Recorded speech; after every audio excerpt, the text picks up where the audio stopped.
शहीद दिवस पर नवजीवन डिग्री कॉलेज मवाना मेरठ में 1857 के क्रांतिकारी वीर शहीद धन सिंह कोतवाल की प्रतिमा का अनावरण कर पूर्व मुख्यमंत्री अखिलेश यादव ने जनसभा में क्या कहा, सुनिए।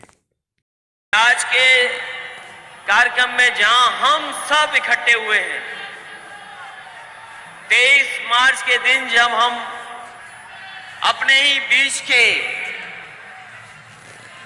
क्रांतिकारी शहीद कोतवाल धन सिंह जी गुजर जी को याद कर रहे हैं, वहीं हम समाजवादी पार्टी के लोग डॉक्टर राम मनोहर लोहिया जी को याद कर रहे हैं। अगर आज आजाद हुआ है हमारा भारत, तो वही 1857 की जो लड़ाई, जहां मंच पर 3 तस्वीरें लगी हैं, ये तो हैं ही तीनों, लेकिन लाखों लाख लोगों ने जीवन दिया है। अगर हम याद करें कि किस तरीके से आजादी की लड़ाई लड़ी गई, तो 1857 मेरठ जहां से लड़ाई शुरू हुई, और उस लड़ाई में अगर हमारी कामयाबी मिल जाती तो शायद हमें बहुत सारे अपने लोगों को खोना नहीं पड़ता। हमें अपने नेताओं को इतना, चाहे वो भगत सिंह हमें दिखाई दे रहे हैं, अगर कोतवाल धन सिंह गुजर उनकी आजादी की लड़ाई उसी समय कामयाब हो जाती तो शायद हमें नौजवान भगत सिंह को खोना नहीं पड़ता।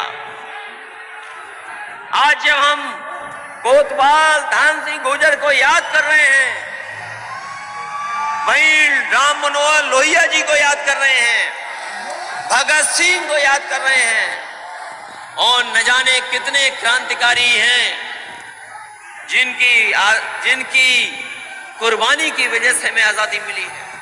और ये मौका इतना अच्छा है कि हमें जहां अपनी आजादी की लोगों का सम्मान करना है, वहीं हमें यह भी याद रखना है कि जो हालात पैदा हो गए हैं, अगर यही हालात बने रहे हमारे देश और समाज के सामने, तो शायद हमारा देश एक बार फिर गुलामी की तरफ चला जाएगा।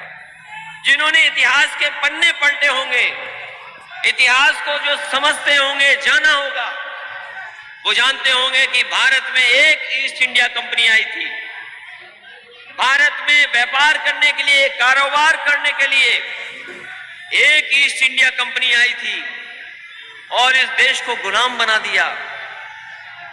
जिन्होंने इतिहास पढ़ा होगा वो जानते होंगे, जो एक कंपनी थी वो सरकार बन गई। केवल एक कानून पास हुआ था,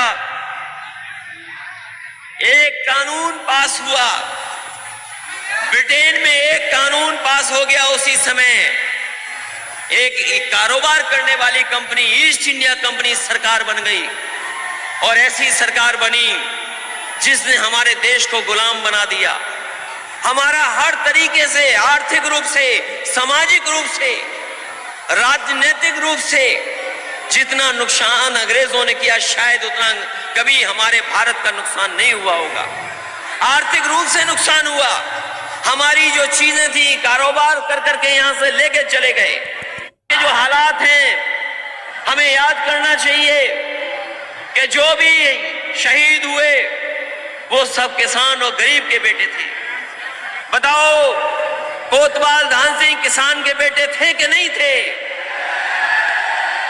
ये जो मंच पे हमारे, आपके और नौजवानों के नौजवान दीवाने हैं जिनके, बताओ सरदार भगत सिंह किसान के बेटे थे कि नहीं थे? और आज भी हमारे देश की सेवा करने में किसान लगा हुआ है। आज भी देश की अर्थव्यवस्था को कोई बचा रहा है तो हमारा किसान बचा रहा है। इसलिए दूसरी तरह की पढ़ाई है, जहां किसी तरह का आपको सहयोग की जरूरत होगी तो समाजवादी पार्टी, चाहे में सरकार से भी मदद करनी पड़े, आपकी मदद आने वाले समय में करेंगे, जिससे ये संस्था और आगे बढ़ करके और बच्चों का भविष्य बेहतर करे। इस लाखों लोगों की जान चली गई, गांव उजाड़ दिए गए, जो आए तोप के गोले से उड़ा दिए गए। बताओ, इसलिए तो नहीं कि हमारा देश पीछे चला जाएगा। किसान का हालात क्या है, और जिस देश के किसान पिछड़ जाए, खेती बर्बाद होने लगे, जिस देश की बैंक डूबने लगे और जिस देश के नौजवानों के हाथ में नौकरी ना हो, तो बताओ वो देश आगे कैसे जाएगा। यही लोग जो सपना दिखा रहे हैं विश्व गुरु का, ये विश्व गुरु का सपना देखने वाले लोग, बताओ विश्व गुरु कैसे बनेगा। हमारे नौजवानों के हाथ में नौकरी नहीं होगी, रोजगार नहीं होगा, तो विश्व गुरु कैसे बन जाएगा। इस बीच अखिलेश यादव ने किसानों के लिए क्या कहा, आगे सुनिए। किसान केवल पेट नहीं भरता, हमें कपड़े भी पहनाता है। हमारा किसान जहां पेट भरता है सबका, वही जो आज हम कपड़े पहने घूम रहे हैं, जो कपड़े पहनते हैं वो भी किसान की देन है। तो सोचो, हमारा जो इतना बड़ा लोकतंत्र, जो गांव का लोकतंत्र है, जहां आबादी के सबसे ज्यादा लोग गांव में रहते हैं, उनके साथ कितना भेदभाव करने का काम भारतीय जनता पार्टी कर रही है। हमारे किसान जो हमारा पेट भर रहे, जो हमें कपड़े पहना रहे, उनके साथ कैसा सरकार बिहाव कर रही है। उन्हें कह रही है आतंकवादी हैं, उन्हें कहती है ये पाकिस्तान और चीन के समर्थक लोग हैं। कहते हैं कि ये किसान आंदोलन जो चला रहे हैं वो एंटी सोशल है, एंटी नेशनल है। मैं इतने लोगों के सामने कहना चाहता हूं, बड़ी जिम्मेदारी से पत्रकार साथियों के सामने, कि जो लोग इस आंदोलन को किसानों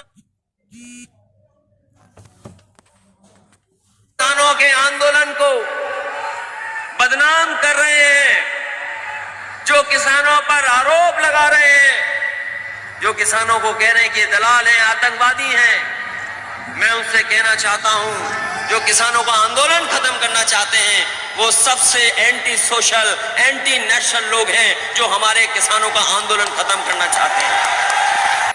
इस देश को आजादी दिलाने में सबका साथ रहा है, हिंदू, मुसलमान, सिख, सबने मिलकर के इस देश को आजादी दिलाने का काम किया है।